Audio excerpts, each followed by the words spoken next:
Look, I think everybody wants to see a peaceful, negotiated outcome if that were possible, but Vladimir Putin is plainly determined to double down on his path of violence and aggression, absolutely brutal way he's treating the Ukrainian people. We've got to step up.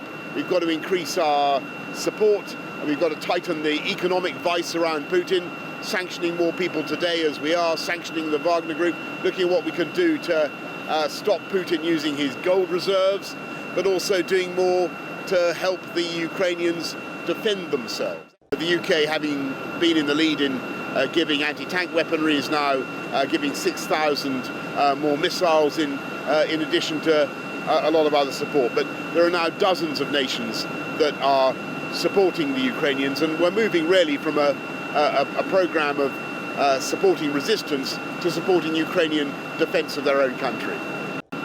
Already Putin is seeing that his ambition, which was to try to intimidate NATO, is producing the opposite effect, and he's getting more NATO on his eastern frontiers rather than on his western frontiers, more NATO on our eastern frontiers, as it were, rather than less. And the UK is doubling down in Estonia. We're putting a detachment of planes in the sky above Romania. We're increasing our support for Poland, for all the Baltic states, and we will continue to do that. Look, I think that the idea of Russia holding any kind of football tournament or any kind of cultural event right now is beyond satire. I can't believe that anybody would seriously consider their suggestion, and yes, I think that the best thing possible would be for the entire Russian armed forces to retire forthwith from Ukraine and hand the tournament to them, of course.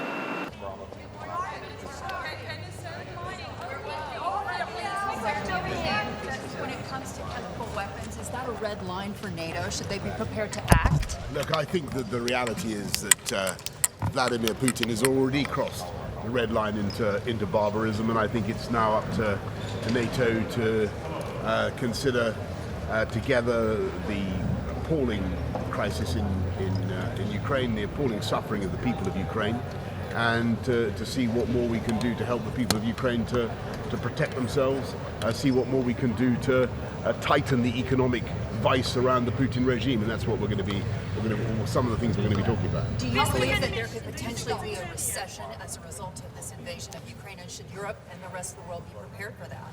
I think it's very important that we work together to get this thing done as fast as possible. The harder our sanctions, the tougher our economic vice around the Putin regime, the more we can do to help the Ukrainians. I think the faster that this thing can be over. Thank you all very much. Thank you.